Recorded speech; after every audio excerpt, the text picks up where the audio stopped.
Dzień dobry Państwu. Good morning, ladies and gentlemen.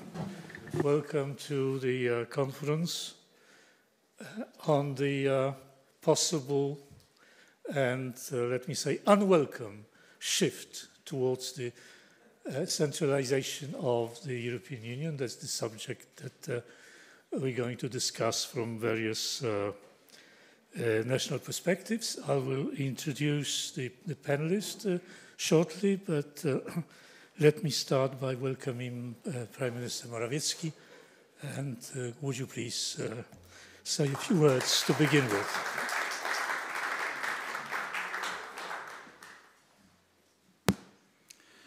Thank you very much, Professor Legutko. I would like to warmly welcome, in particular, all our guests who came from different parts of Europe. I'll start with a very basic and the most dramatic and the most strategic dilemma: a European superstate or a Europe of nations. These are the polarities between we operate. Ladies and gentlemen, it's an honor to welcome you to Warsaw. I would like to extend my warm welcome also from President Jarosław Kaczyński, who couldn't be today with us, but he is wholeheartedly immersed in the whole debate about Europe. We are standing at a crossroads. Today there are two models for the development of the European Union. The first is the move, or potential move, towards a superstate with its capital in Brussels. Second is a Europe of nations. Some think that this first option may be a continuation of the Roman Empire, when in fact it is the deconstruction of Europe's rich history. And the second option is the recognition that the Union is a community of independent states. This is the concept of a Europe of nations, a Europe that respects the many local differences that exist and at the same time is based on free trade as well as intellectual and cultural exchange. Now I'm going to say a few comments about equity, inclusion, and diversity. We all know that the most cherished values in the EU today are equity, inclusion, and diversity. I tell you something that maybe some of you may find surprising. These qualities are exactly what we want. We demand equity. The Union is not a feast for the strongest. We all sit at the same table, and every member's voice is equally important, or should be equally important at least. Second, we demand inclusion.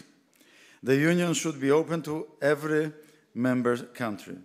The Union should accept that it is up to states to decide their own internal policies. Last but not least, we demand diversity.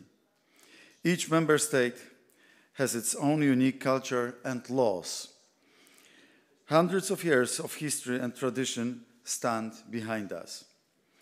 Our nations have come too far to be reduced now to the districts of Brussels superstate. Some of you might think that this is too strong a definition, but it is not. Actually, look at the changes proposed to the treaty, even the changes proposed lastly to the treaty, and this is exactly the end game which is threatening all European nations. Now let me say a few words about the migration crisis. Today we ask, what is the future of Europe? How can we protect the freedom of member states? How do we face the migration crisis? The time to address all those issues is today. In a month, in 6 months, it may be too late. We can describe the EU's migration policy in a nutshell as passing on the problem to others instead of solving them, or as some are saying, kick the can down the road. Unfortunately, this is what it is all about. Passing on to member states the problems that the border states cannot cope with. As it happens, Poland is an EU border country as well. We, too, have experienced an onslaught of economic migrants on our eastern border drawn in by Putin and Lukashenko.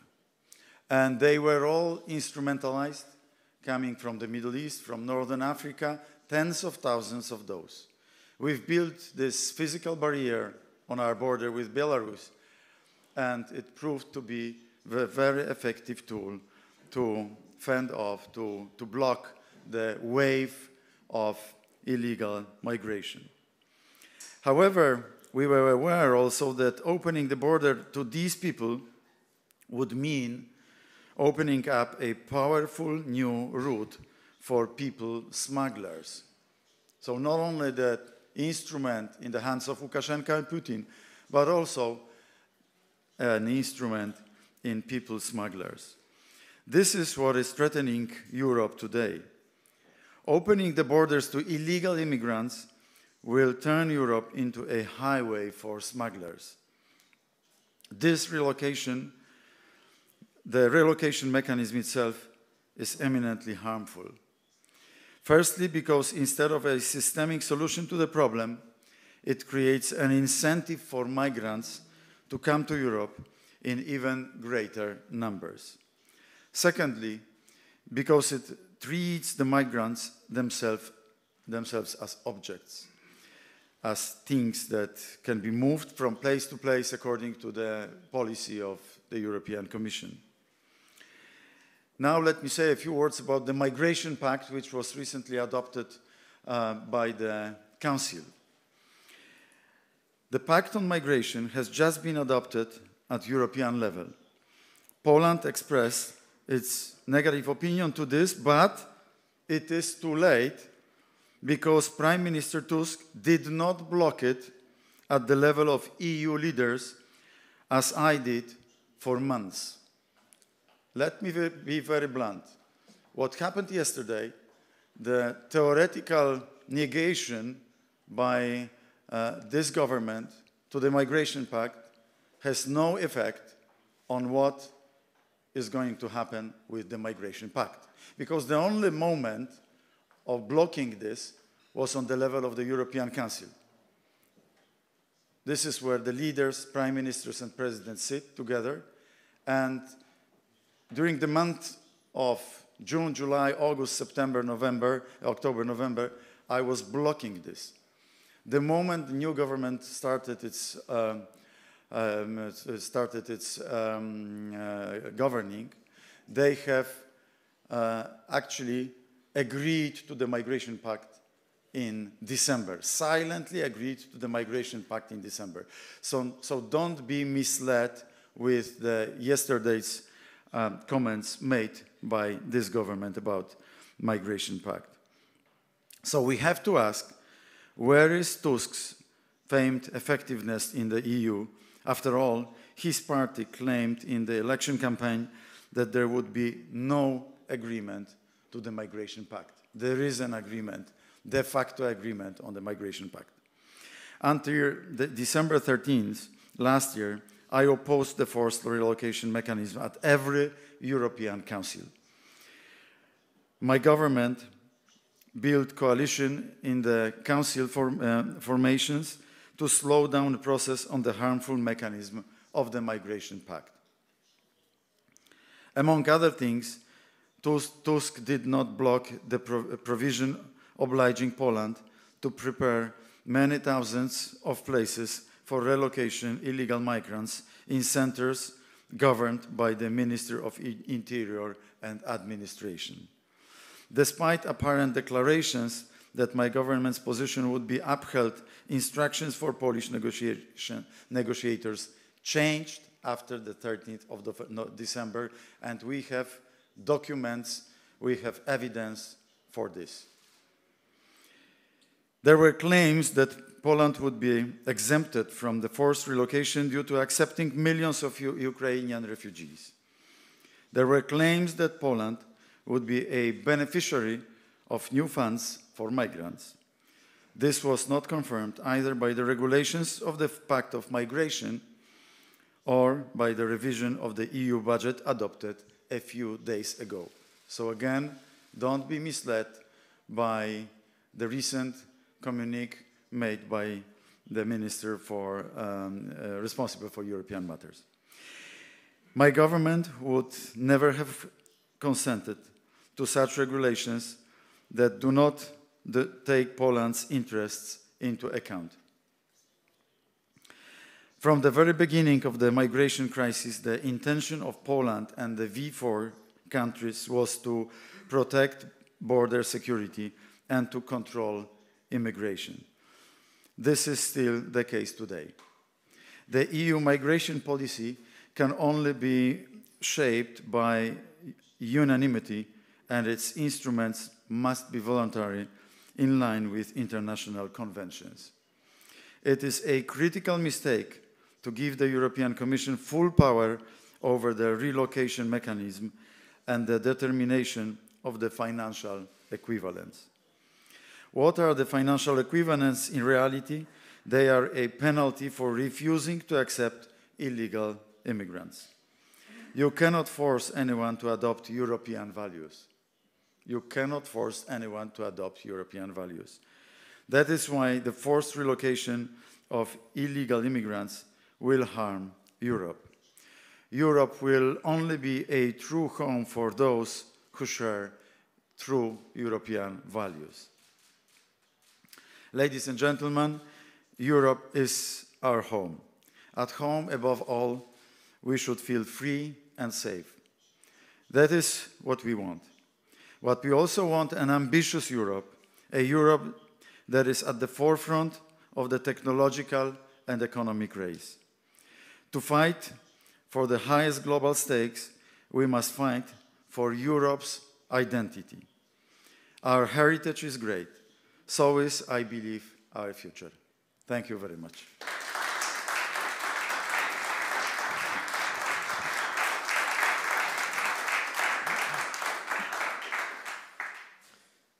Thank you, Prime Minister. Now it's time to start our panel. Let me invite my co-panelists.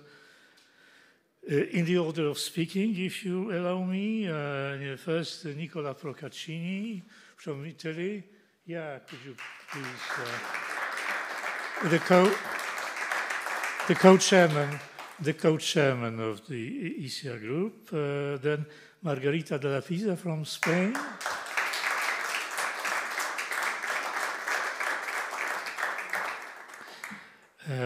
Robert Roos from the Netherlands.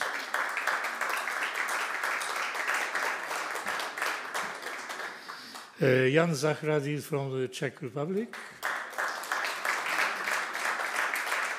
And Jacek Saryusz-Wolski from Poland.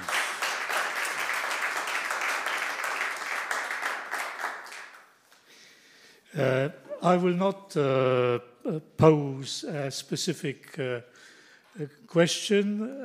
The general line of the debate is, of course, the proposals recently adopted by the European institutions and the reaction to these proposals in our respective countries. And first, let me ask Nicola to take the floor. Nicola, unfortunately, has to leave to catch the plane, so he will not stay with us until the end, but you have enough time to say whatever you want to say. Thank you, dear Professor, and thank you for the invitation, especially Jacek, thank you for inviting me. Hi, Mr. President. It's a great honor for me to be here with my dear colleagues. With them, I share the same battle in in the European Parliament, a battle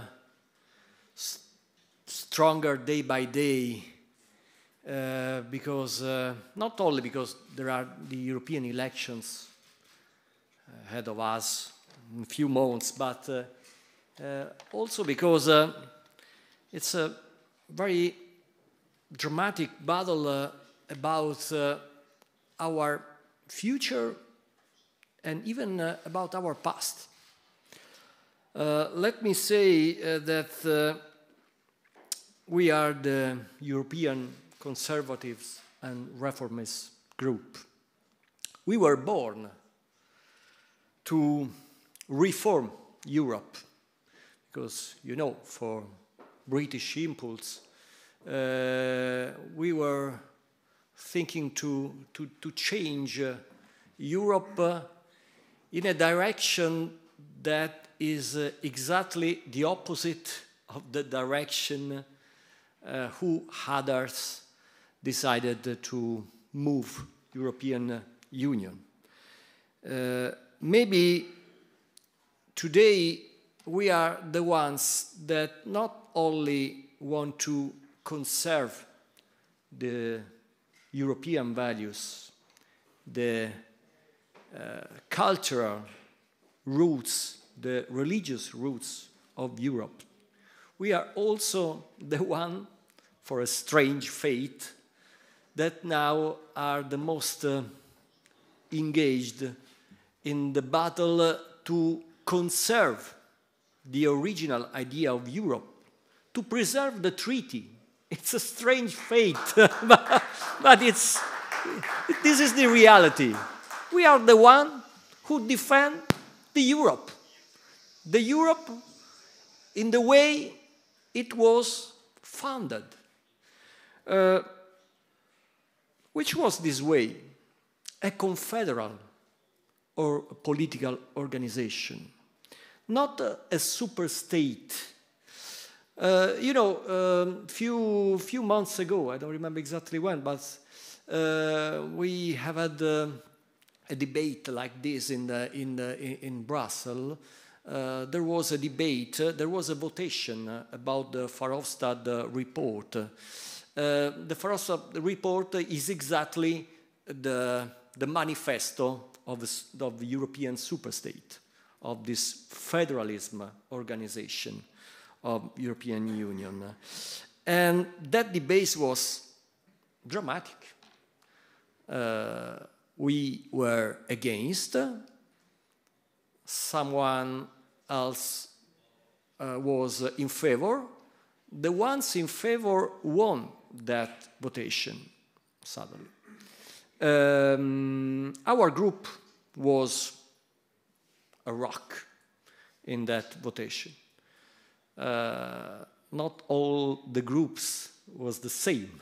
I remember very well, for example, the EPP splitted exactly half and half. It's a strange thing, but it shows how the political identity of EPP is so confused.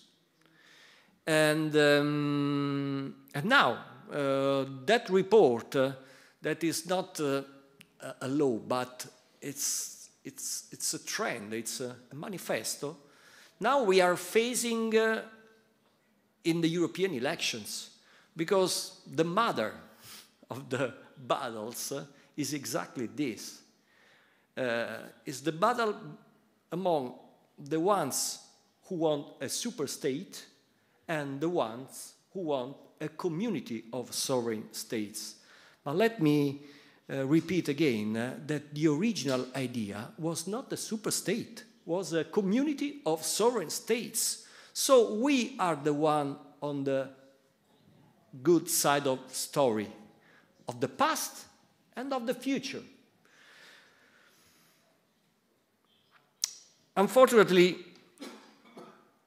the superstate is a trend that has been going on for several years. And this process of the subtracting competence, taking away competence from nation was helped often by European Court of Justice, because you know the judges were appointed by the government. The governments were leftist for the majority. So the European Court of Justice was a tool to force the European Union toward this superstate model.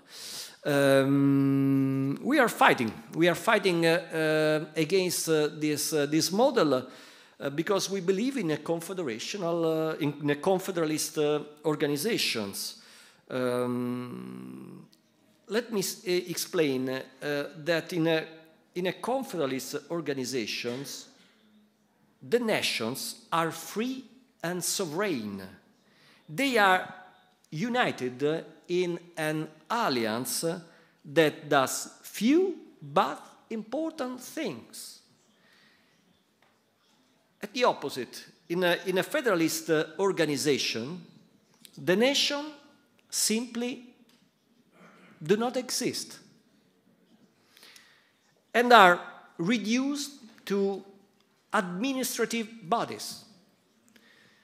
So obviously, this is something that we must fight, because we love our nations, because the Europe nation does not exist.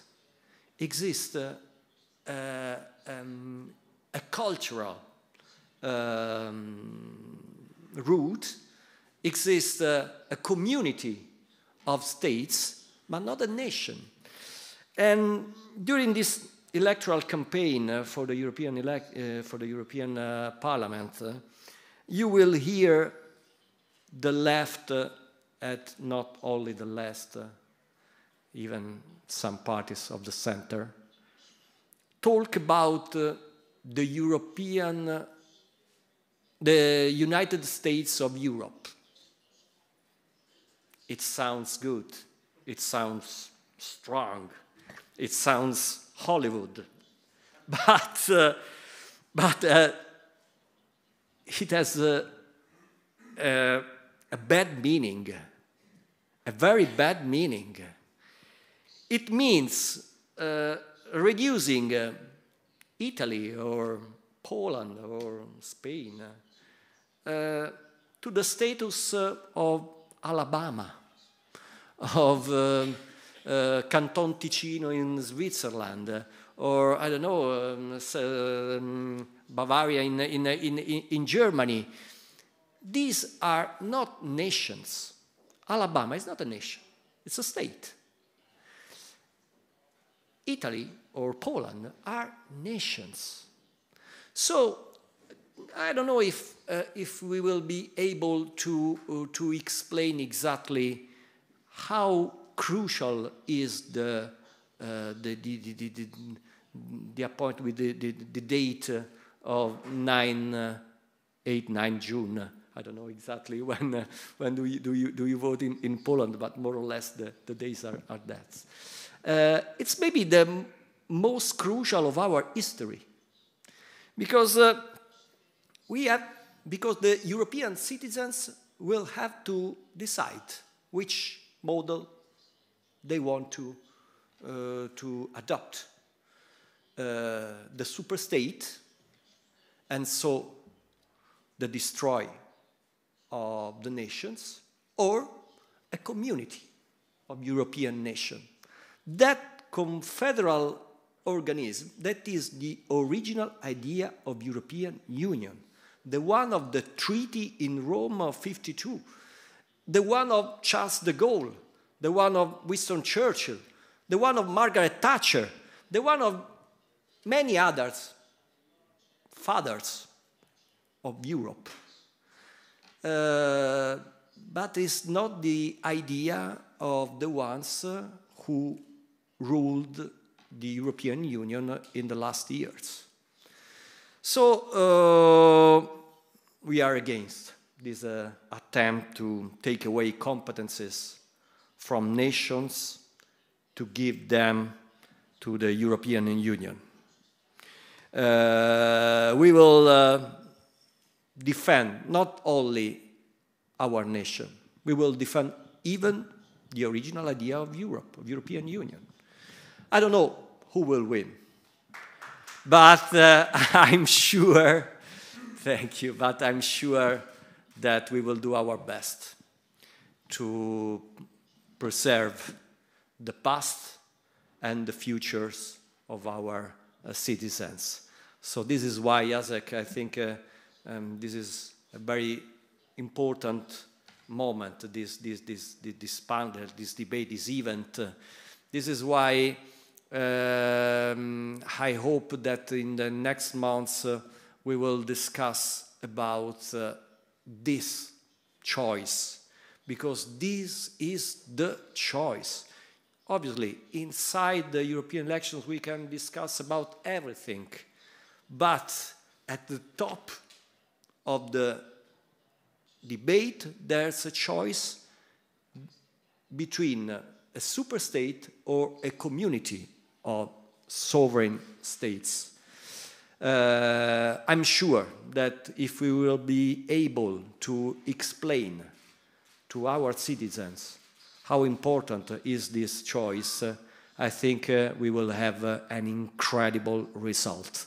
We must be strong, we must be focused on the challenge, and we must win for us, for the ones before us, and for the ones who will come after us. Thank you very much. Thank you, Professor. Thank you, dear colleagues. Thank you, Mr. Morawiecki. Thank you all.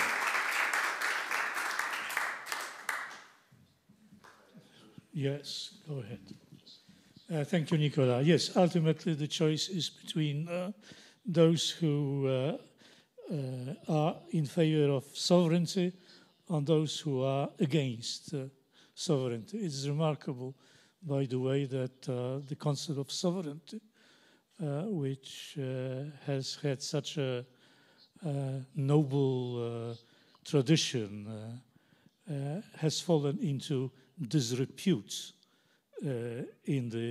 among those who are in charge of the European Union. But that's a marginal remark. Now let me give the floor to Margarita de la Pisa, Vox Party, Spain. I forgot to tell you, of course, interpretation is available. Polish is channel 1, English channel 2, and Spanish channel 3. Margarita.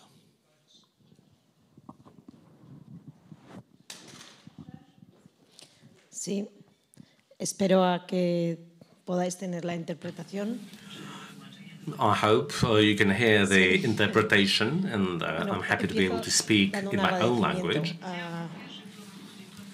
First of all, let me start by thanking you very much for organizing this meeting and for inviting me. It's very important that you have raised this issue, which is absolutely paramount for the future of Europe.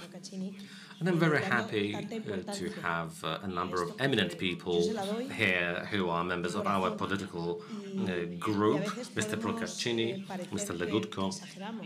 And I think this topic is absolutely of utmost importance. Some people might think we are exaggerating, but like Nicola said, we are ahead of what is the most important election in recent years.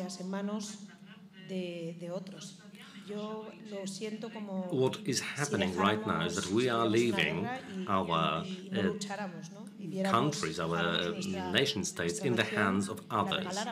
It's like a war is starting right in front of our eyes, and we're not taking part in it.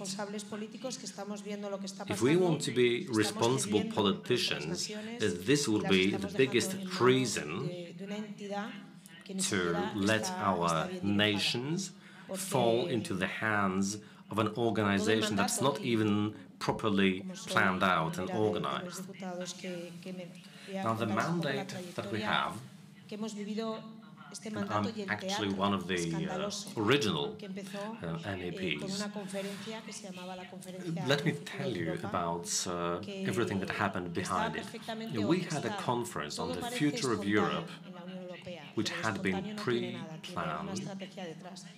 It seemed that everything was spontaneous, but it wasn't at all. It's all behind, or I should say there is a big strategy behind it. And we started talking about the citizens of Europe. Now, we represent all different parts of Europe, I thought. And suddenly there were some very strange representatives of Europe. Now, we don't have to look for them elsewhere. We are the representatives of Europe. If you want to know the opinion of the citizens, ask us, because we represent them. And these so-called spontaneous citizens who took the floor, it was very suspicious. It seemed that everybody knew the conference was coming up and everybody had prepared what to say. Now, obviously by that time all the European institutions had been warped and they had a certain outlook on the future of Europe. In Spain, the People's Party asked for 3 representatives, and we also said that one of them should be a representative of the Vox party that I represent, but that did not happen. And that's why there was a politician there who's for the independence of the Basque country. Nosotros enseguida, porque aquí tengo que decir que el trabajo que han hecho nuestros compañeros diputados, so even the composition of the people who took part in the discussion was sort of fake. Mr. Legutko knows about it very well. He was head of the group that we were at the conference about the future of Europe. And I want to thank him for his very hard work, both Professor Legutko and other representatives of that group. It seems to us that it was very well organized. Bueno, luego encima ocurría que encima lo que se sacaba de estas asambleas ni siquiera era lo que luego fueron las conclusiones, que ya estaban escritas. The impression we had was that this was not organized in line with democratic principles. And even the conclusions of the conference, as it turned out, had been written prior to the conference. So a certain group of people were selected on the basis of unknown criteria, and they decided that some new additions had to be added to the conclusions, even if the citizens had never been asked to talk about it freely. So this representation of the citizens should be changed. And there were other farcical moments when, for example, there were 4 Germans,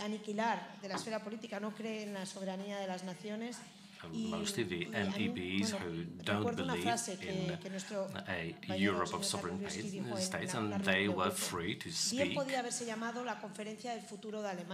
which they did. I remember somebody said that this conference could be called a conference on the future of Germany, not Europe, because it was very clear that Germany would be the main country in Europe.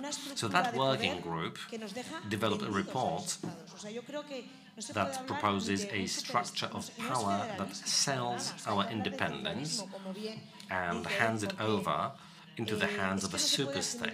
It's not a federal system, it's not a confederacy, and actually this could be compared to the United States of America, where suddenly the decisions will be made at a completely different level than before. It's not true that the division of competences is that the EU only intervenes where nation-states can't make a decision. In fact, this is about handing over independence and sovereignty. Suddenly, the European countries will be forced to change their constitutions without the approval of the national parliaments. So the citizens of Europe would not be able to use our own national elections to choose who we want to represent us. So we want reforms, but going in a different direction. We want to give more power to national states. We don't need a change of the treaties because a large part of our powers has already been transferred to European institutions, and in part we were already sold in terms of our sovereignty, in terms of industry, trade. In many situations, we depend on third countries, whose political system is not trustworthy from our point of view because they represent completely different values than us. And it's not about applying this. All that's happening in Europe right now questions the sovereignty of states. And it's happening without any legal basis. There is no legal basis for these changes to be introduced. But my colleague MEP Rafalska can certify that we witnessed together that, and it's about labor conditions, about European security. You keep hearing about certain European powers, but when it comes to pay, it's not decided this way. This should be a decision of nation states, of sovereign states, and suddenly this is being transferred to institutions that are not really very credible. And there's also some delay. What's happening in Europe is not implemented in sovereign states. You need some time for any changes to be enforced. When the Green Deal was voted on, we instantly understood where this is going to take us. And we warned our countries, but our countries have been occupied with other problems. The transposition of European provisions takes years into national legislation, but we noticed it straight away, even before it was introduced into our legal systems. We saw that it was very dangerous. We are still involved in this debate. We are fully aware of that, at least in Spain, and we cannot be traitors of our own country. In Spain, we've already been through a period where Europe appeared to support the people who were in favor of the independence of the Basque country of Catalonia. One of the Catalonian independence politicians was called a European in Europe. So we are to pay tribute to Europe, but on what grounds? Europe is not always guarding our sovereignty and democracy. Many competences, many powers are transferred into the hands of institutions where we are not well represented. The elections will be essential. I'd like to emphasize that again. Thank you, Margarita. You made a very important point. I mean, several important points, but the European Union functions on the basis of a very simple principle, which is more Europe. Whatever happens, more Europe. Something goes wrong, more Europe. Something is right, that happens too, more Europe. And not only does it insult human intelligence, but also it's extremely dangerous. Your point about federalism, if you take the United States of America or any other federalist country, the dividing lines between the competences of Alabama and Washington are much firmer and stronger than the dividing lines between the competences of the member states in the EU and the European institutions. So perhaps, I hope not, will come a time we will be looking forward to the sovereignty of the, at the level of Alabama. Okay, now we're going to the Netherlands. Bob Roos. Yeah. Thank you, Nicola.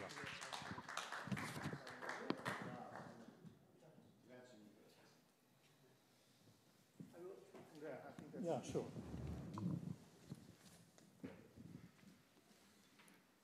Well, thank you so much for having me here and inviting me here at this very important conference, especially to Mr. Saryusz-Wolski, who asked me to speak over here. And I'm always very happy to be in Warsaw, and I really mean that. When I walk on the streets over here, and I compare that with Brussels, in the Netherlands, I live in a small town, and it's very doable. But from Monday till Thursday, I live in Brussels. And what I see over there, homeless people, I see crimes, I see drugs. And when I come to Warsaw, it's clean, and I feel very safe. And I think you are a true example of how our Western society should look like. Be proud of that.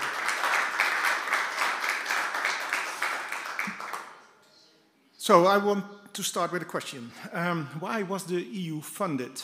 And the answer is to have an economic cooperation between member states, the internal market, and with respect to the nation states. And it's supposed to make people's lives better. And I was here 15 years ago for the first time, and I have seen an incredible progress here in Poland. And I think it worked. It worked, and of course also, of a good conservative government. But we must never forget one rule. We must never forget one rule: subsidiarity. Article 5 of the treaty says that the limits of the union competences are governed by the principle of conferral. The use of the union competences is governed by the principle of subsidiarity and proportionality. So what does that mean? European should be, no, it means European, what should be European, but national, what can be done nationally. Unfortunately, that is not the way it goes. That is why we are here today. The bureaucrats, centralists in Brussels are addicted to power. And I will explain 6 ways they use to gain more and more power in time. And first, they use or they abuse every crisis. Financial crisis, COVID crisis, Ukraine crisis, energy crisis. And the solution is always the same, and the professor already said it: more European Union. If there's no crisis, and that's the second point, if there's no crisis, they create a crisis. For example, climate change. They call it an existential threat, and the solution is the Green Deal. The Green Deal destroyed our energy system. It is destroying our food system. They are trying to control CO2, but if you control CO2, you control people, because everything we do in life is about CO2 emissions. Living, breathing, eating, traveling, living. So if you can control that, you can control people's lives. The second part is what they do, and that's the other topic here in this mandate of the European Parliament, and that is the war on disinformation. And it's about the end of free speech. It's about censorship. Free speech is the fundamental of the democracy. And free speech is not only a right, it is an obligation. If we want a decent democracy, we need free speech. But now they introduced the digital identity and the central bank digital currency. So they can see everything we do, and they can control everything we do, because they can shut off our financial system whenever they want. We have seen it already in Canada during the COVID crisis. We can have a complete conference about that too, but those 2 topics, it's used to create a centralized, controlled economy, and at the same time, it's taking away people's freedom. The third thing is that what I call a goat trail in the existing treaties. For example, the 800 billion euros common debt via the COVID recovery fund. And nothing is as permanent as something temporarily implemented by the bureaucrats. Once it's there, it will never disappear. The fourth thing is EU centralists simulate democracy participation by sitting at the table with so-called NGOs, which are paid by the same governments. The European Union spent 3.7 billion euros per year for left liberal hobbies, immigration, gender policies, climate change. The fifth thing is the European Court of Justice. The primacy of the European Union law. The EU law supersedes national law. And that's a problem because the ECJ is politicized. And I don't have to explain that further because I know you had some serious fight with them when you were in government. And the sixth thing, and that's my last point, and that's now the treaty changes. Even if only a small part of this treaty changes is adopted, they will gain much more power. And it will turn our nation states into provinces of Brussels. National parliaments are not relevant anymore. People go out for the vote just for show, because almost everything will be decided in Brussels.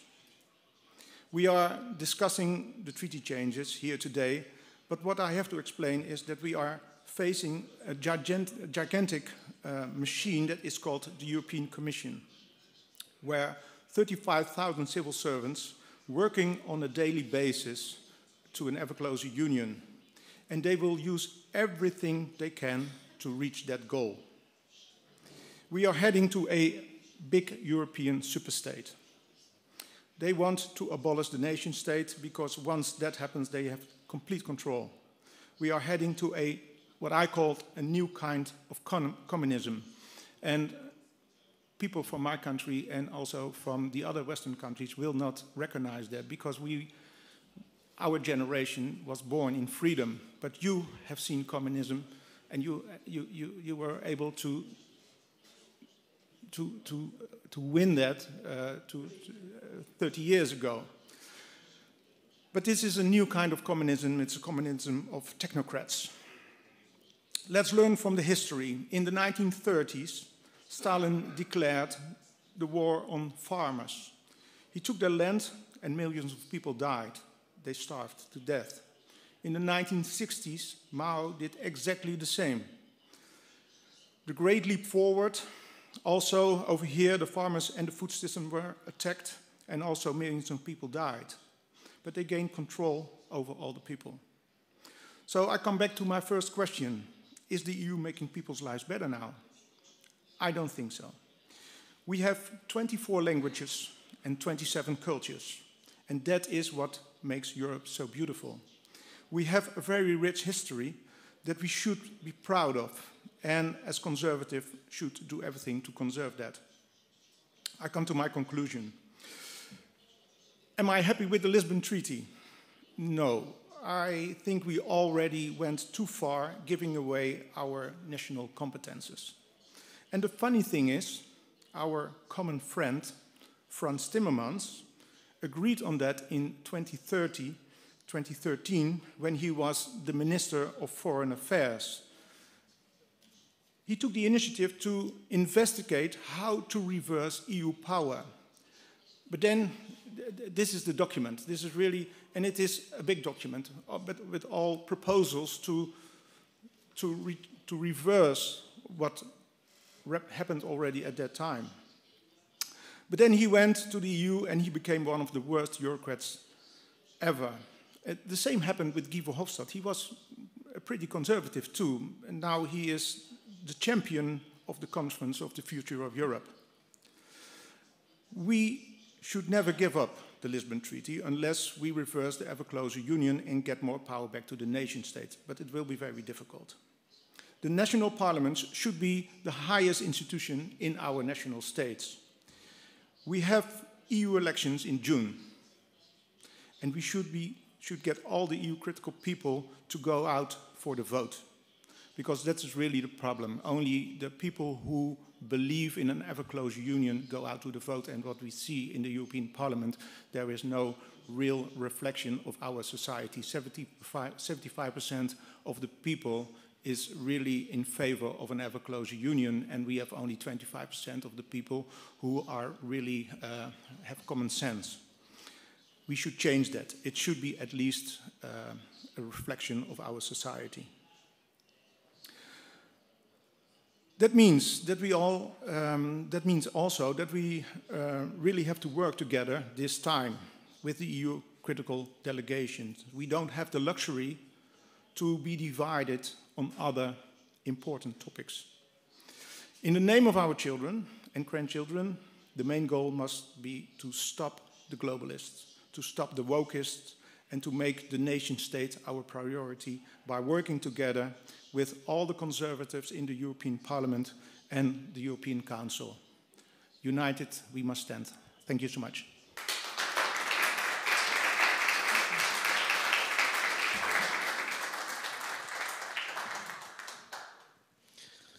Thank you, Rob. You mentioned Article 5 of the Treaty of the European Union, which is an extremely important article because it stipulates that there are three principles, right, that should check the growing power of European institutions. That is subsidiarity, proportionality, and conferral. And this article has been dead for a long time. Never ever, to my knowledge, has the European Court of Justice ruled against the European institution in favor of the member state on the basis of Article 5. And this, I think, shows the bias of the European Court of Justice. Not only this, the other instances. And also you mentioned the strange peregrination of Mr. Timmermans' mind. But there is also a possibility of the reverse direction. Michel Barnier, another big man, right, in the European Union. Mr. Europe, he was the main negotiator with the Brits, leading to the Brexit. A very tough centralist. Once he finished his job, he became a sovereignist in France and was speaking in favor of France's breaking its relations with the European legal system. So there is hope. Okay, Jan Zahradil from Prague, Czech Republic.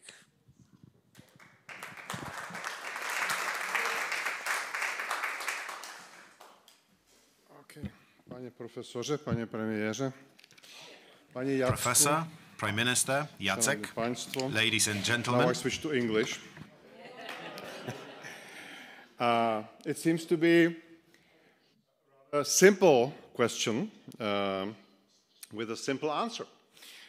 EU has been always an organization or community of sovereign states because they were always a bedrock or cornerstones of the integration, and everything which is now being executed on the European level is there only because we, as member states, agreed with that.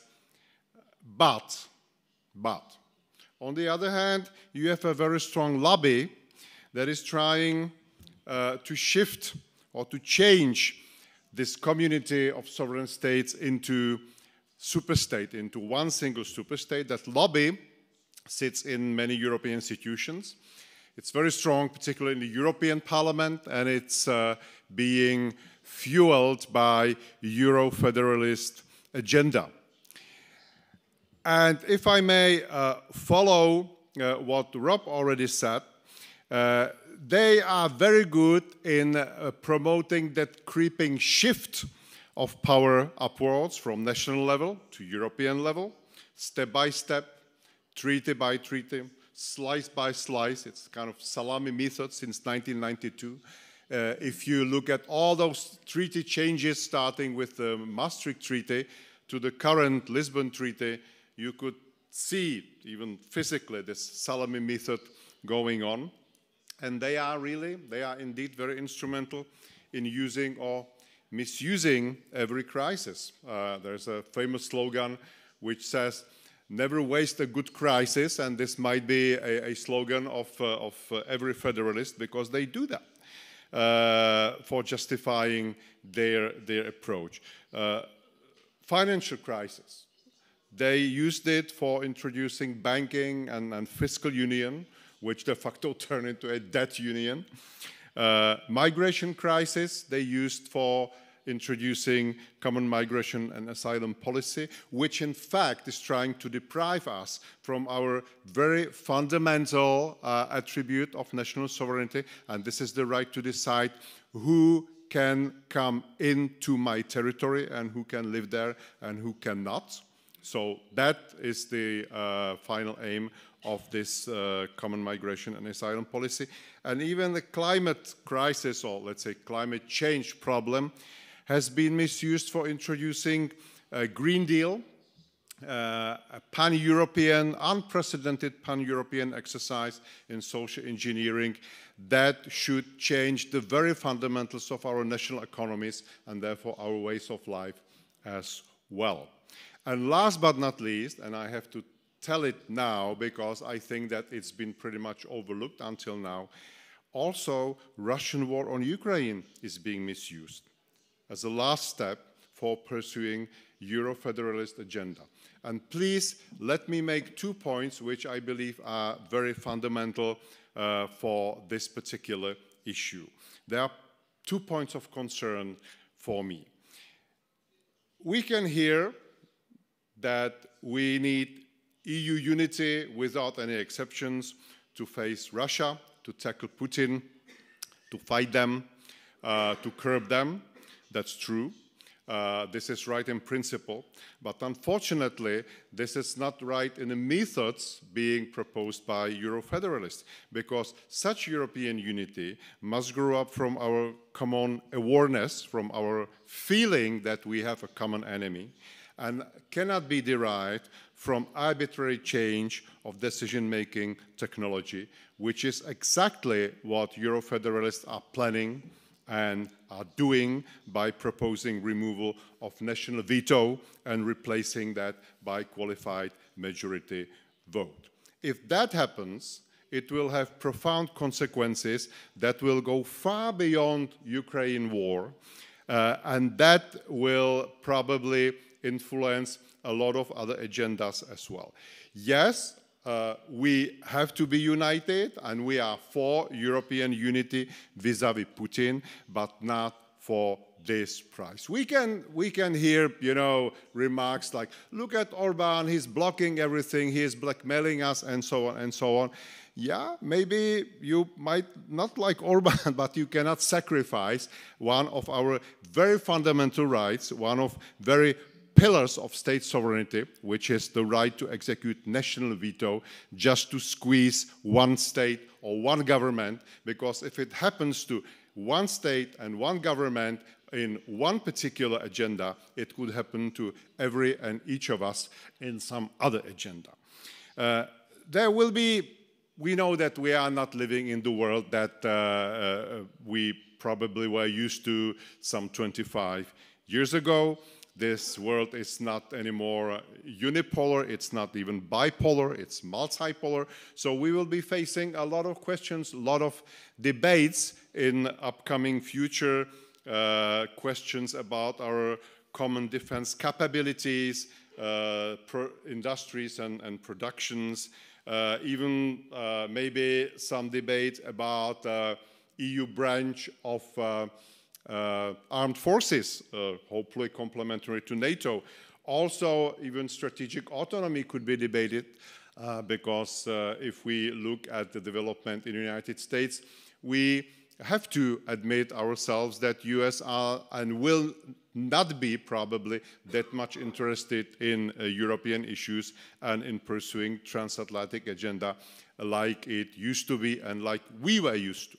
Okay, but we have to lead this debate on an equal basis with all states, all participants, big, small, northern, southern, eastern, western, equal. And we must not let just a few big guys to run this whole business. So that's point number one, about qualified majority vote and threats that are being somehow included into that principle. Secondly, and this is probably my even worst concern, we can listen a lot about the necessity to fight Russian propaganda, fake news, disinformations, and things like that. Yes, no one can deny this is happening. We all know that Russia is very good in spreading its propaganda abroad. But we have to understand that if Euro-federalists say that, they have always some hidden agenda behind that. And this hidden agenda is to delegitimize all critical or dissent or non-mainstream voices, all Euro-critical or soft Eurosceptic voices, which means us, to push us out of democratic corridor, to silence us. We can hear, you know, that it's necessary to identify and to fight anti-European or anti-Western narratives. Come on, what does it mean? This is us. This is us, because in fact what they want to fight is every anti-Euro-federalist narrative which they consider to be anti-European or anti-Western. There is a committee, a special committee in the European Parliament which is called INGE, which is focused on monitoring the foreign interference into our democratic processes. It's already prepared 2 reports which have been adopted by the European Parliament. And in those reports, we are indirectly but repeatedly attacked. And I don't think that we should buy this. In the social media, if you raise your voice, if you say, well, you know, you should not do that, you can be very easily labeled as a Putin troll or Kremlin puppet or Russian agent or whatever, which of course is not true. This is only the attempt to despise us, to delegitimize us, and somehow to spread some kind of propaganda against every Euro-critical voice. What is the final aim of all that? Of course, Euro-federalists want to dominate public discourse. They want to control public space, discussion space. They even want to have the option or the possibility to ban, I mean, technically, some opinions which are uncomfortable for them. That definitely is something like soft censorship. And of course, they are also very keen to be able to define and to pursue and to have some official propaganda line, Euro-federalist line, funded by state or public, but also private sources. There is, in fact, a very strong lobby behind all that. That lobby is created by part of national and supranational bureaucracy that is seeking for more control, more power, and more possibility to regulate. Then we have mainstream media that, of course, would be happy to reduce competition and to get rid of certain competitors like, you know, all those alternative media outlets and so on. And last but not least, we have also NGOs and experts that feel or smell money from various funds and grants and whatever programs and projects, and that's it. And I think that it's a very sensitive ground, because once you start to talk about that, you can be immediately attacked succumbing to, you know, the enemy or to the foreign enemy propaganda. But I think we have to be courageous enough to talk about it openly. There are, and it has been also mentioned here by, I think, by Rob, there are even some legal acts that have been already adopted. The Digital Services Act, and I would advise you to be very vigilant how you implement it into your national legal order. Because if it is implemented in a wrong way, it could be a tool how to reduce the freedom of speech or the freedom of expression. There is another which is so-called Media Freedom Act, which is about everything else than media freedom. This is about, you know, the possibility to interfere from the supranational level to our national media markets and to regulate it as well. So, ladies and gentlemen, these were two examples how Eurofederalists are trying to misuse even the latest and the most serious political crisis on our continent in decades, which is the Russian war against Ukraine. We should not be misled by their so-called good intentions, because they are not that good. There are hidden agendas behind that, and please be therefore very vigilant whenever we listen from them that we have to be united for any price or every price, and we have to fight the disinformation and propaganda, all that stuff, because believe me, there is always something behind that. There is always some hidden agenda behind that, and we should be very, very, very vigilant not to lose one another piece, one another slice of our free space, which we still have. Dziękuję bardzo za uwagę.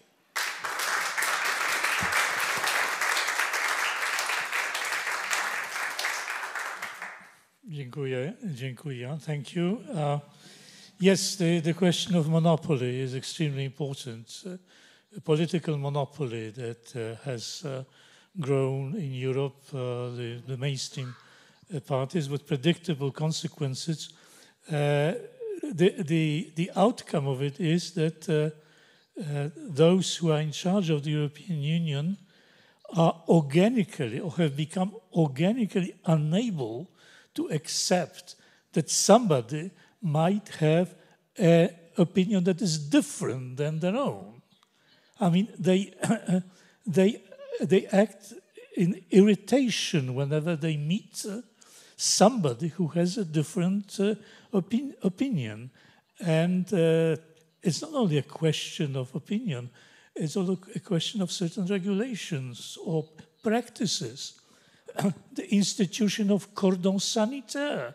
I mean, something unthinkable in Parliament. It's been practiced for some time in the European Parliament.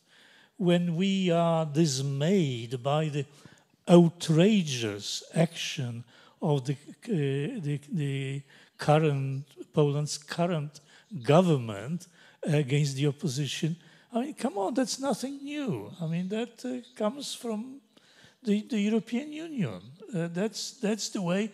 That's the reason why the European Union is thrilled and ecstatic about how the current government deals with the opposition. So this danger of political monopoly and ideological monopoly is still there, and it's becoming more and more acute every day. The mere idea that the European Commission may be in charge of the freedom of speech is, I mean, ridiculous. It's like giving matches to a pyromaniac. Okej, panie ministrze, bardzo proszę teraz, a później będą możliwe pytania, głosy z sali, także proszę się już przygotować. Be prepared. From the floor. If there's a pyromaniac, there is a need for fire brigade, and that's us. Thank you so much, Mr. Chairman and Mr. Prime Minister, dear guests.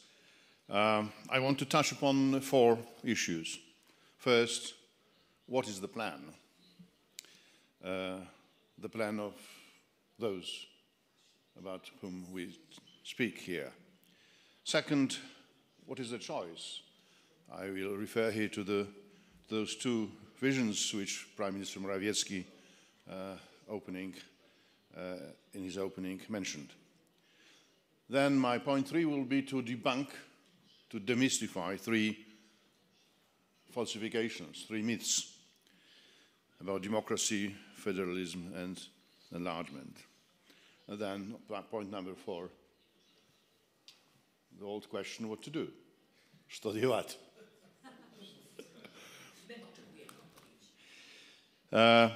What is in the plan? I spent 1.5 years and hundreds of hours in the Verhofstadt group, some call it gang, but there were 5 Spinellis and myself. So imagine how easy task was there. And the product is the plan to have this centralized super state. It is a long story, 100 pages, but it turns the EU as we know, as imperfect as it is, upside down.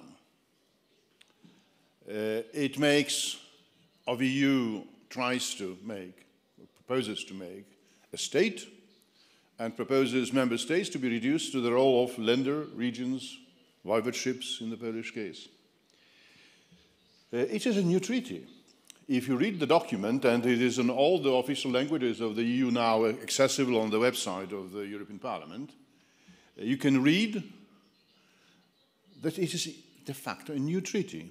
245 final version changes in most of articles of key significance. It proposes a stunning number of new competences for the Union. They make difference between exclusive and shared competences. But shared competences, as defined in Article 2, Indent 2, it is a competence which belongs to the EU, and EU may decide whether it uses it to full 100% or whether there's something remaining or not for the member states. And it is about climate, foreign policy, security policy, border policy, industry, education, health, border infrastructure. I'm asking, what is left for the member state? Ścieżki drogowe I rowerowe. Bicycle paths. I don't know. I don't know how it is in English. Anyway, I mean the really nitty-gritty local decisions. What does it mean for the regions? And I told it to the ECR group in the Committee of the Regions. The consequences, the regions, if states are become regions, regions will become nothing. There will be no competences for self-government on the regional and local level. It's totally changing the constitutional nature of the EU. And then veto. What is veto? Veto in all those areas in the treaty means we member states, which are the masters of the treaty, which are the voice of the people, which are founders of the EU, we do not want this competence to belong to the EU. And we may exceptionally agree if all of us agree on that. That's why we safeguard the veto. So it's the bastion of sovereignty. And they propose to liquidate a massive liquidation of veto, which means massive transfer of powers from the nation-state level to the EU in 34 cases of fundamental importance, impossible to foreign security, border, taxation, budget, everything.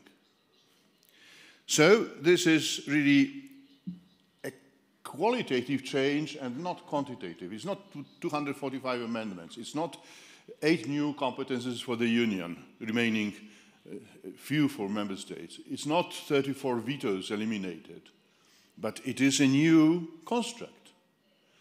A sovereign would-be union, and member states would be not sovereign.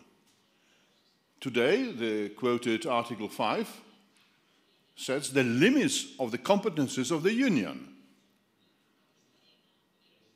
And in this new plan, it is in this legal environment, it is the member states who decide how much competences the Union have.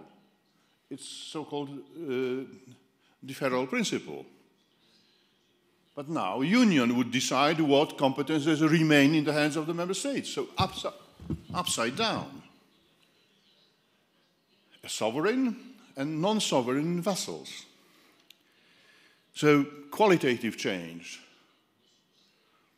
That's the plan. That's why this is, as somebody said in this panel, mother of choices. It is an existential choice. There were some references made already to the past and to the fathers, to the beginnings of our union. But Schuman, quotation, said, "My idea is not to connect countries to create a superstate."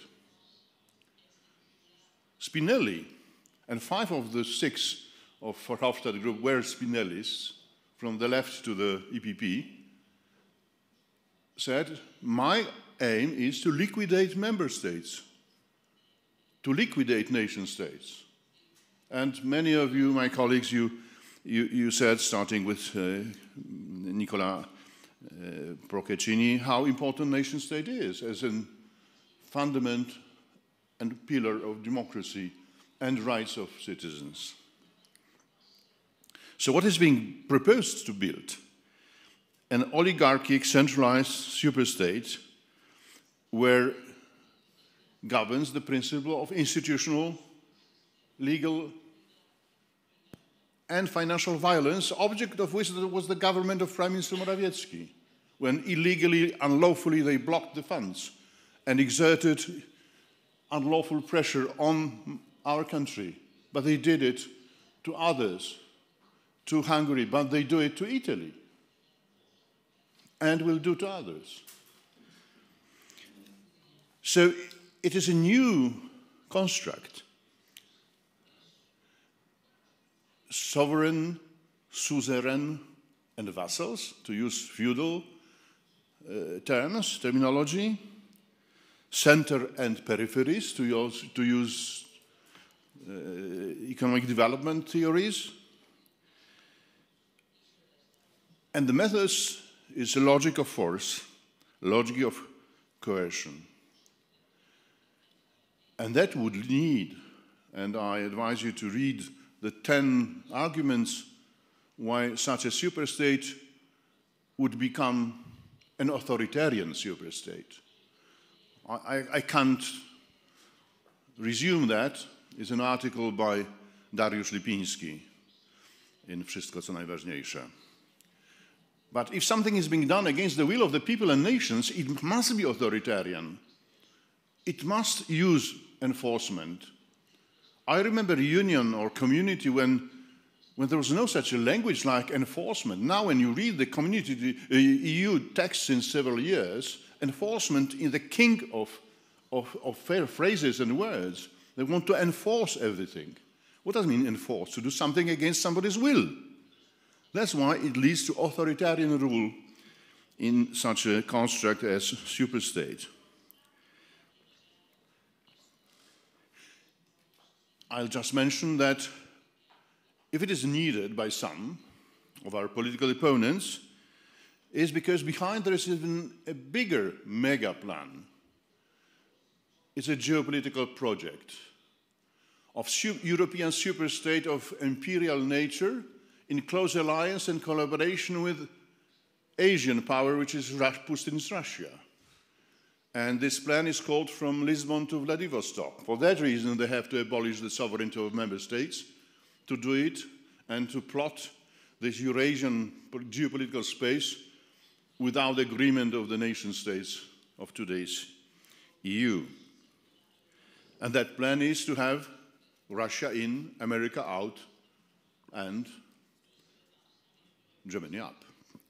the contrary of what was the three funding principles of NATO. Germans down, Russians out, Americans in. So it's also geopolitically a counter-project to our world of transatlantic security and transatlantic civilizational values. Let me speak about three myths which are being promoted by mainstream and we should oppose. First is about federal nature. I will disagree with all my colleagues here who continue to use the terminology Euro-federalists, Federation, United States of Europe. No, they don't want federal Europe. What is a fundamental principle of federalism? Be it federal Germany, Swiss Federation, which calls itself Confédération Suisse, Helvétique, and America. Component parts are equal. There is quasi-equality of Länder in Bundesrat. There is equality of canton in the Conseil Helvétique. And there is equality to every state in the United States, big or small, is equal. 2 representatives in the Senate.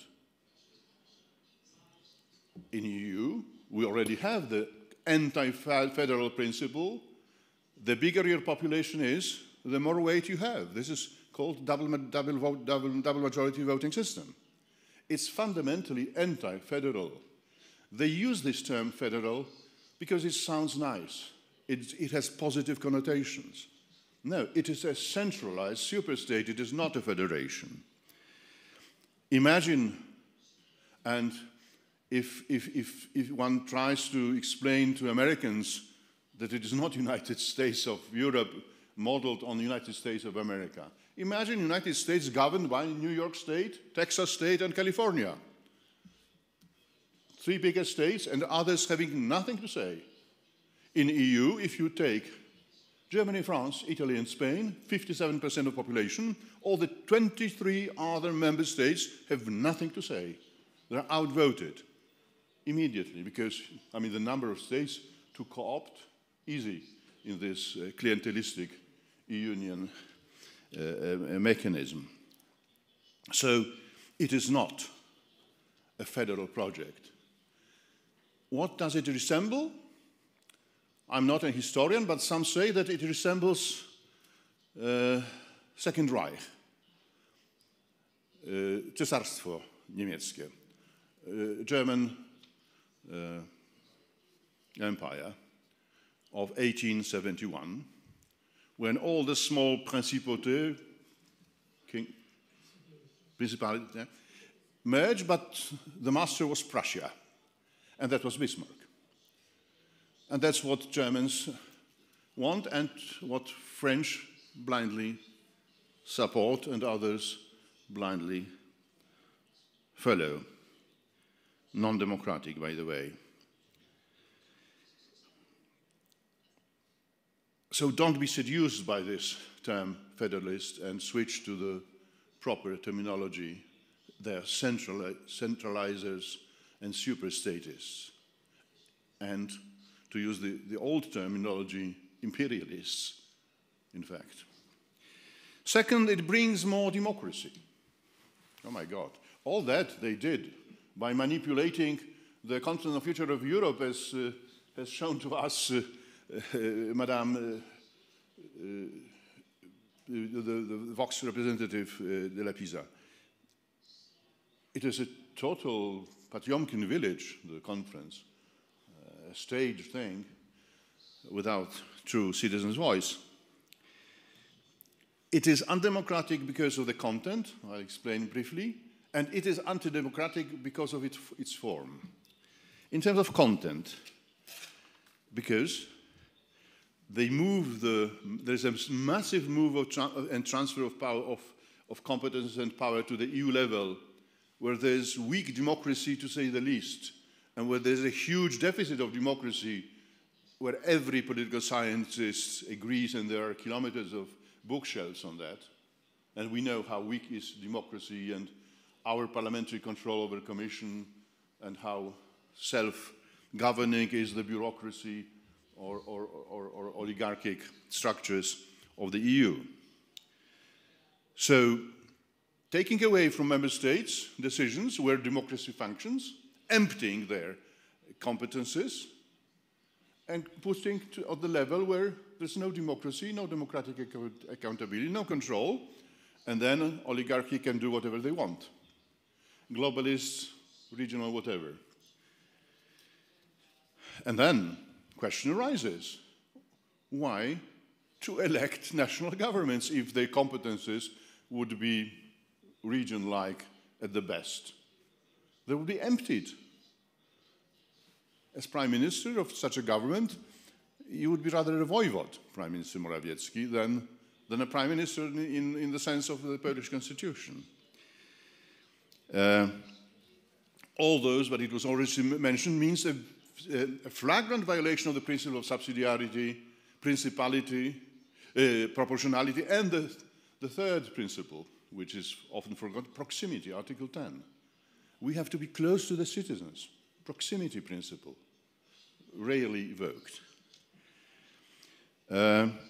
So it is undemocratic because it moves things to less democratic from more democratic, bypassing the voice of the people towards autocracy rather than democracy without people's consent.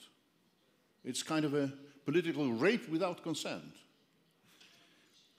They're hijacking Europe, like in the Greek myth when Zeus has hijacked, abducted Europa. But it is not only in the plan of this treaty, 245 amendments, it's happening as we live and witness. It is called competence creep. You call it salami, Jan. Yes. Step by something which we call in Poland falandyzacja prawa, which means extending the law, going beyond the law, which a legal term describes as ultra vires, and by simply violating treaties. That's competence creep. And that's already described in detail by literature, scientific literature. And the third element is creating superstate without us knowing that it is a superstate by common debt and common taxes. Common debt is there. There's a new proposal to have another after COVID debt for Ukraine. And in the MFF, there is hidden the project of 3 new taxes. EU Centre of Government, which means Commission, wants to be independent from any influence, they would call it blackmail, from member states who have to decide on contributions. They want to have their own resources. They call it own resources, which means not member states. What does it mean? That member states would be deprived of those revenues. Their coffers would be emptier. And what is one of the attributes since the beginning of history of a sovereign prince? It was to have its own taxes, customs at the border, and dinar, money. Euro would be obligatory in this plan. So taxes and debt, it is something which in literature about American creation of the United States of America was called Hamiltonian moment. Common debt and common taxes means state. And that is being done without any change of the treaties, unnoticed,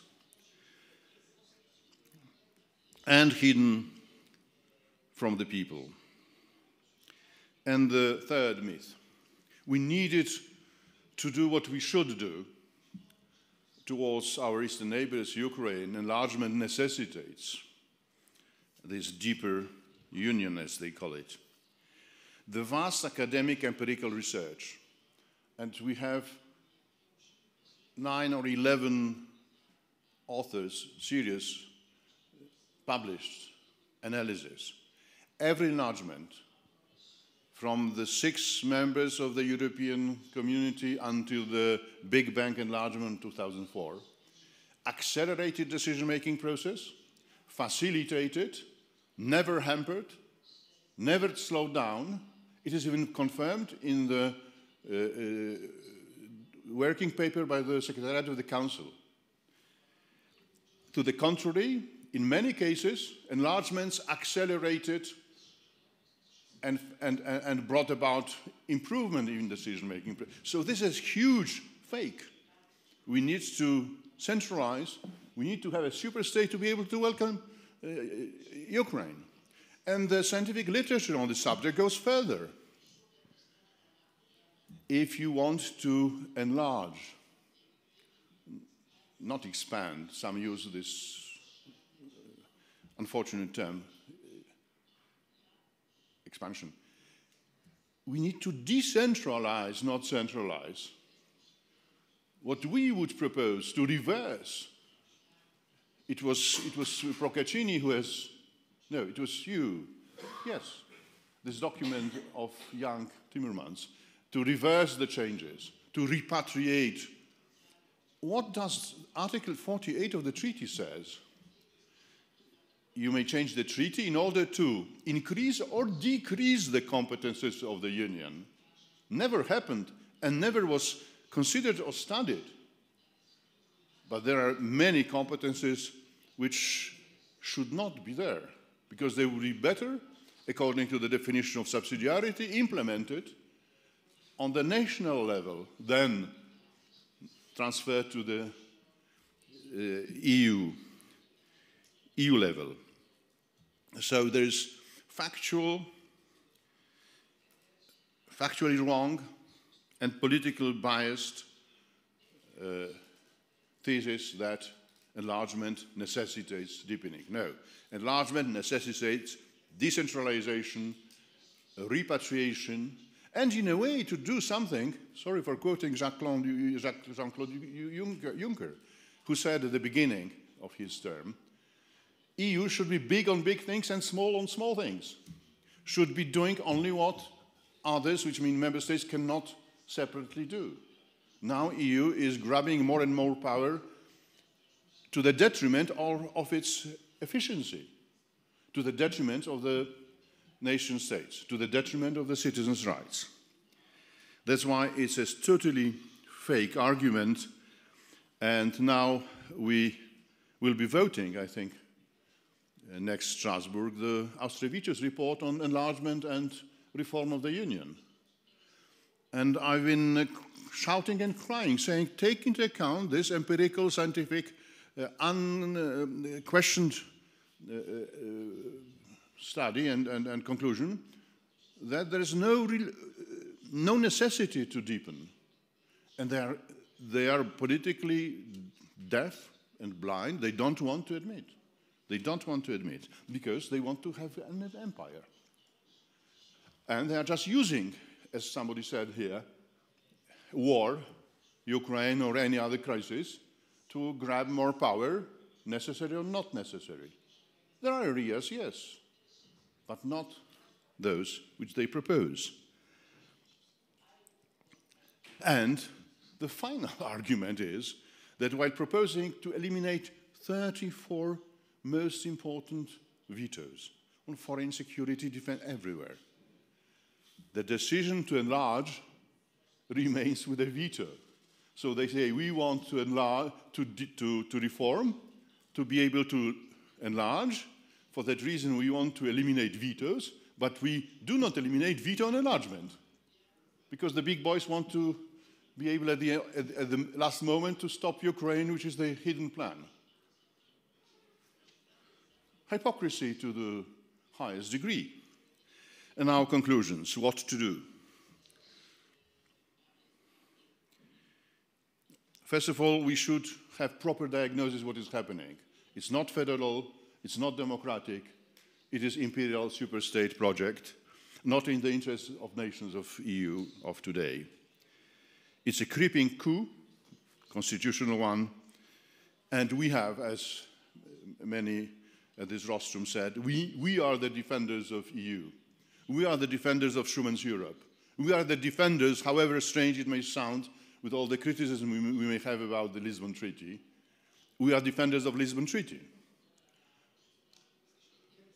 And one of my, it was not my idea, but one of my interviews title was Lisbon or Death, to follow the Nice albo śmierć. Nice. Nice or death. Nica muerte. Once Poles remember. So, we have to propose reversing some centralization, repatriating some competences, but it is not for today. First, we have to stop.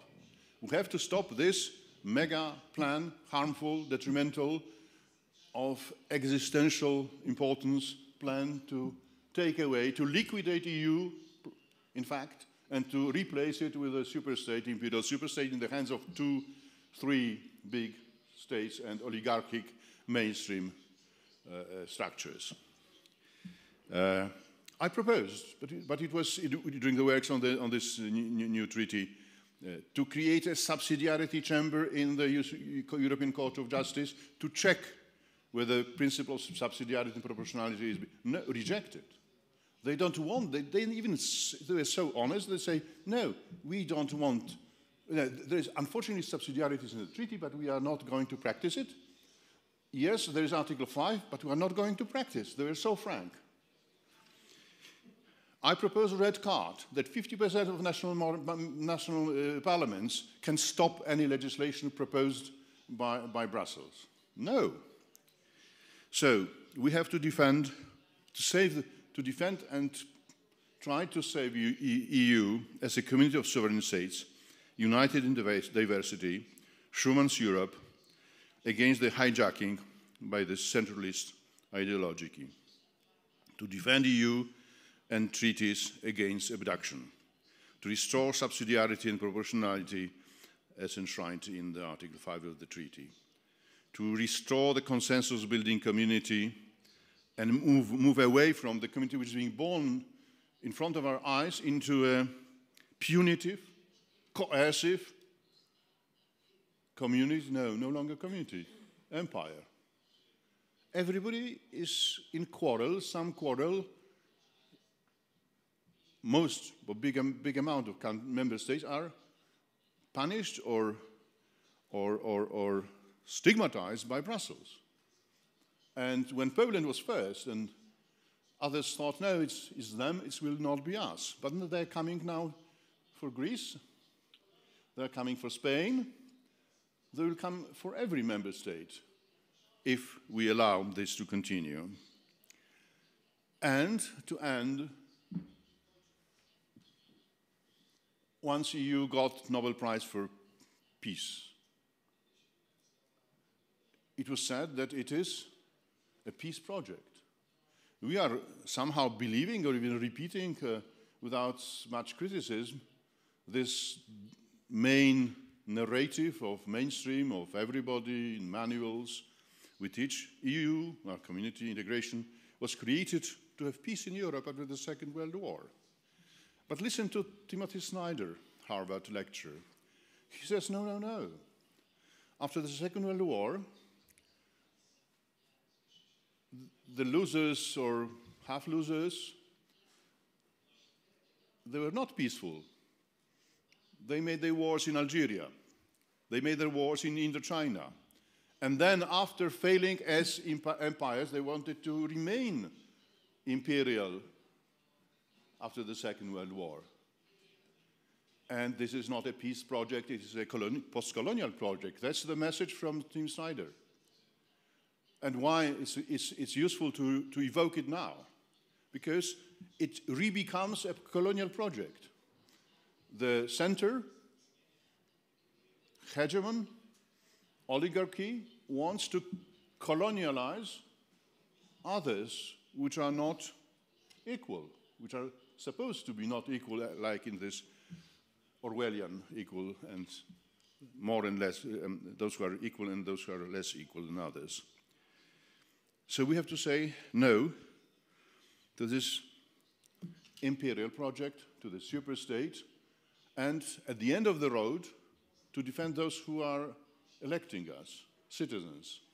Because tomorrow, their rights, some of you spoke about censorship, some of you spoke about what values they will no longer be able to preserve or to cherish.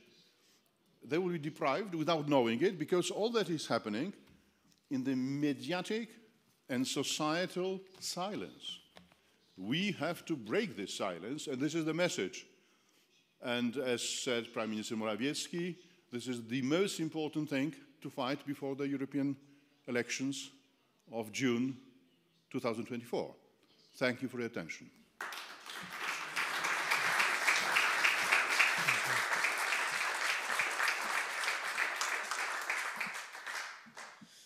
Thank you, Dr. Saryusz-Wolski. I think it was a brilliant point about this post-colonial aspect of the European Union. Yeah, super. And okay, we have very little time left. Mamy mało czasu. Czy ktoś z Państwa, zanim oddam Would anyone like to take the floor, because I will soon pass the floor to the Prime Minister, but would anyone like to share their opinions, thoughts?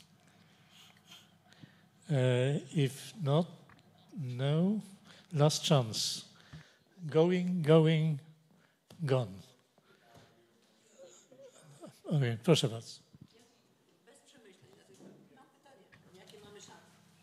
Przepraszam bardzo, Mirosława Terlecka. Mirosława Terlecka. Jakie mamy szanse, żeby przejąć, powiedzmy, konserwatyści, żeby przejąć władzę w Unii Europejskiej? To take power in the European Union.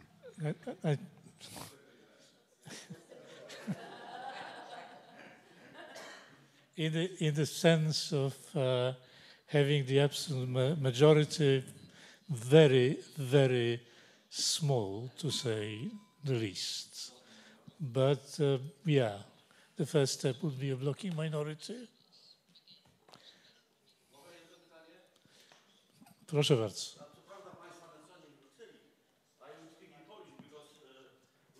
For me in Polish, I have a specific question. Będzie lepiej, jak będę mówił po polsku. I think it will be better if I speak Polish. No jest tak, że in my opinion, zmiany legislacyjne, centralizacja. We are seeing centralization, legislative changes, but young people don't understand it. They're not interested in this. Your ordinary European is not interested. I used to be a teacher, and my students in Kraków, they were telling me that they're very happy to have colleagues from Spain, Italy, the UK. They can go for a beer, talk to them. They're not against migrants at all. So what do I tell them? That when migrants come, they will kill you. Perhaps we should be using a different language to talk about victory that you have asked about. We should focus on the economy. Audi is moving its operations to the US. The manufacturing of electrical motors. Bayer is moving to China. Other countries are moving from the EU to the UK. So I think we need to start talking about European economy here. That the debt mechanism, which is being introduced in line with the centralization, we already have the reconstruction fund, 800 billion euros that will be paid off until 2050. That's one problem. Secondly, in the new centralist assumptions, there is a fixed mechanism for EU debt. When we pass the rule to socialists and the Greens, they will continue to increase the debt of the EU. So I think we need to talk more about the economic crisis of the European Union, the debt disaster of the European Union. Of course, you can disagree with that. Why would we disagree? It is important. Więcej chętnych, to w takim razie poproszę pana premiera, o jakieś słowo wieńczące, some concluding remark. Oh, yeah, sure. Yeah, I like to react on that. Of course, we should inform the young people. I spoke about the NGOs. They used 3.7 billion euros to create,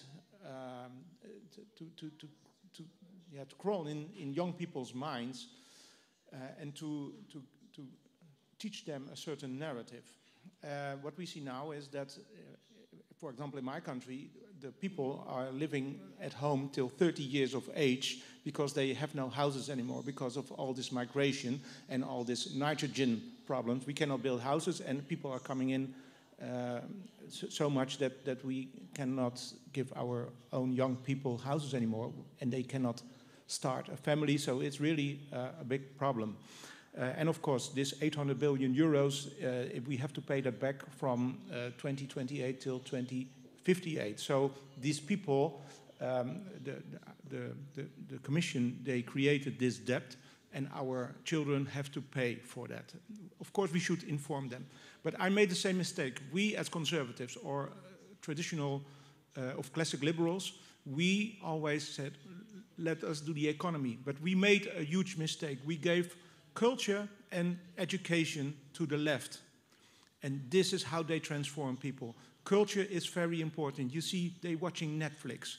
They look at common books. They have this video clips. Taylor Swift is now an issue, supporting the Democrats. Culture is so important to change the way our children are thinking. And also the education. We should get it back. We, as conservatives and classic liberals, made that mistake. So be aware of that. Thank you. Thank you. Anyone? No? Good. Prime Minister.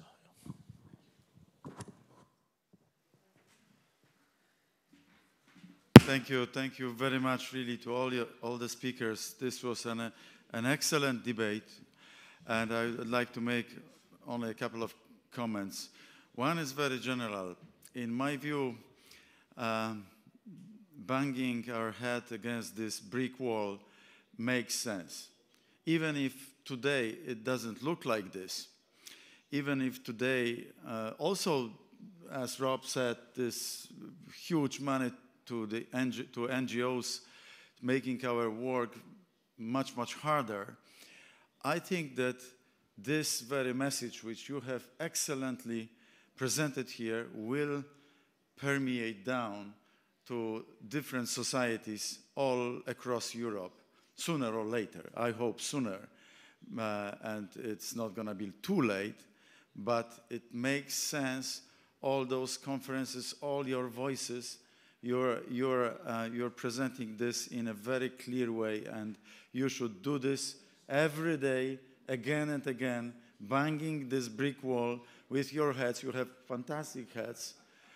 Do it more. Be brave, because this is the only way how we're gonna break this wall eventually and get to the hearts and minds of people across Europe, from the left, from the right, you know, doesn't matter. Really, it's important that everybody understands how dangerous this process is. That's my first point. Second, Bogdan and dear audience, I'm not so sure that it'd be so easy to explain that it's a debt issue, it's an economy issue, and so on, because it's a very the situation, economic situation, financial situation in Europe is very different in different parts of Europe, to say the least. Like even here, we have representatives of southern countries who are captive by the European Central Bank in particular, like Italy, even more than Spain, 175% of debt to GDP.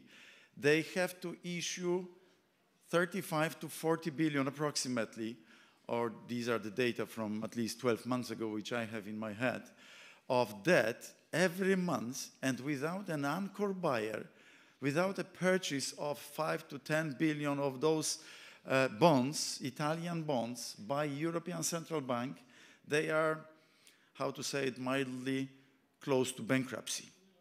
So they are dependent on the European Central Bank from Frankfurt am Main. The situation in Germany, Denmark, Sweden, the Netherlands is different. The frugal states, they have much lower level of debt. They are actually capturing the additional value added from the Eurozone operations, and they are doing relatively well.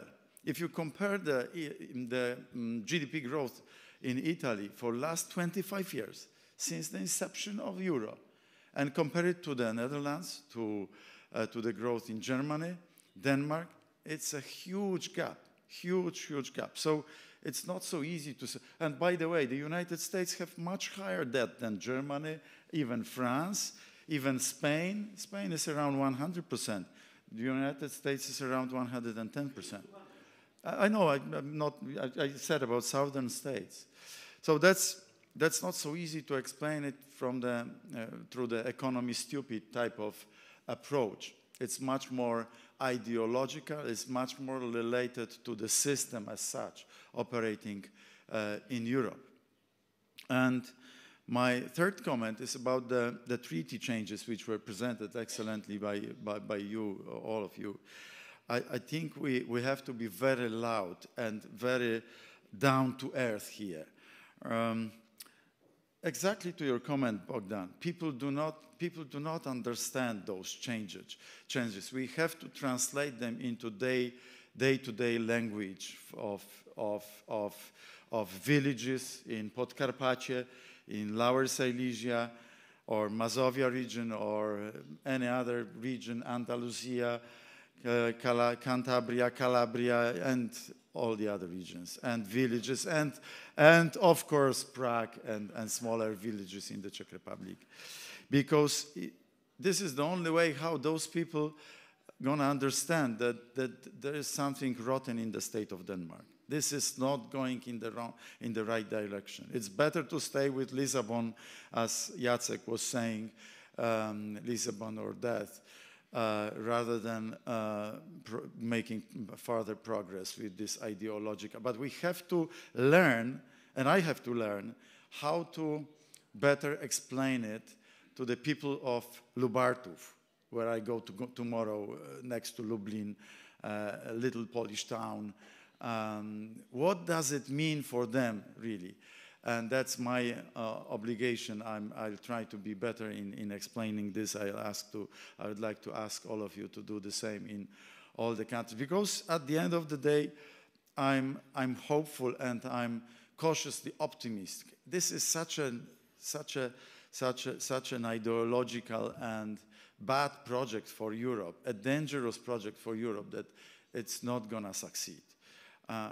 I'm skeptical about how Eurozone is going to, survive and function in 10 or 15 years' time. But these things need time, and we have two different dynamics going parallelly with each other, and we have to be brutally precise with our communication to the public, to people all over Europe, in particular in our respective countries. But I would like to thank Professor Legutko for leading this discussion, Margarita, Rob, and you two gentlemen as well, and of course Nicola. You are great, and you should be doing this explanatory work all the time, because, as I said at the outset, banging our head against this European ideological, leftist in particular, neoliberal brick wall makes sense. Thank you.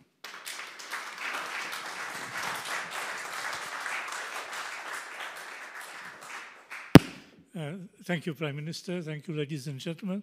Let me thank the panelists, and